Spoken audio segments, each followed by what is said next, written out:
Patahan terbesar di dunia terdapat di ujung timur Rusia, di atas Ibun Abadi, permafrost. Republik Sakha, disebut gerbang neraka, retakan ini terus meluas. Namun, bagaimana ia terbentuk? Ketika Anda berdiri di samping kawah Batagaika, Anda bisa mendengar suara retakan dan letusan yang aneh. Anda kemudian akan menyadari bahwa tak ada lagi pohon di sekitar area itu dan Anda tengah berdiri di sebuah langkan yang menjorok. Anda telah mencapai tujuan Anda. Tepi kawah, di bawah kaki Anda, sebuah lubang menganga lebar sedalam 100 meter. Dindingnya terlihat rapuh, seolah-olah bisa runtuh kapanpun. Terkadang, lempengan es seukuran mobil pecah dan jatuh ke dasar. Penduduk setempat menyebut kawah Batagaika sebagai gerbang neraka atau pintu ke dunia lain. Sebetulnya, tak ada amat istimewa di sini ini. Retakan ini sepenuhnya terjadi karena ulah manusia. Ia disebut kawah karena ukurannya. Pada akhir 1930-an, wilayah sekitar Sungai Batagaika digunakan untuk penambangan timah. Belakangan, pada 1960-an, pemerintah memanfaatkan kawasan tersebut untuk produksi kayu sehingga mengakibatkan erosi tanah. Awalnya, retakan itu hanya berupa jurang kecil. Namun, karena suhu di sana cukup ekstrim, situasi terus memburuk. Tanah mengendur dengan cepat dan corong segera terbentuk. Pada musim dingin, suhu di Yakutia turun di bawah minus 45 hingga minus 50 derajat Celcius. Namun pada musim panas, udara panas membuat situasi kian buruk, mencairkan dan menelanjangi permafrost.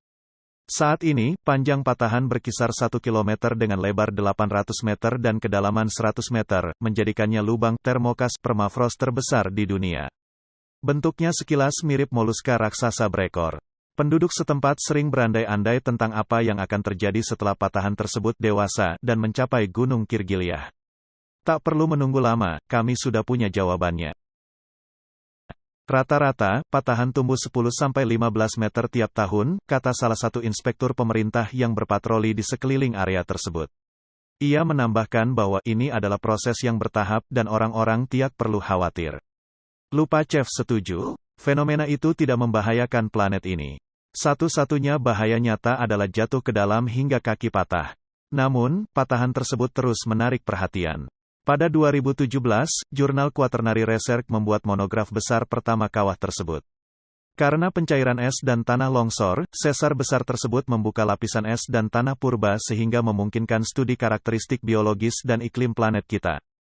Lapisan yang paling kuno dikatakan berusia 600,000 sampai 650,000 tahun. Para ilmuwan mengatakan bahwa lubang sedalam 100 meter ini mengandung seluruh sejarah bumi kita.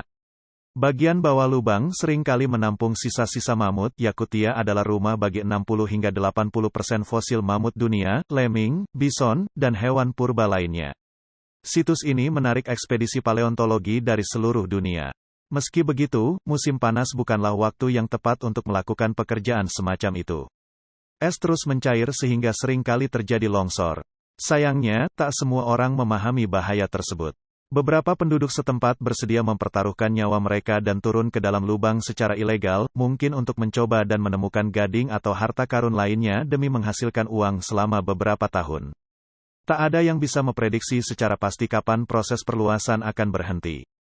Namun, proses ini pada akhirnya ada batasnya. Misalnya, saat retakan mencapai tanah berbatu. Akhirnya, lubang raksasa itu akan berubah menjadi jurang yang ditumbuhi tumbuhan, tetapi bagian bawahnya mungkin agak gun. Hei, jika kamu sudah menemukan hal menarik, silakan langganan untuk ragam wawasan lainnya. Sanjaya Channel Media, referensi wawasan kita semua.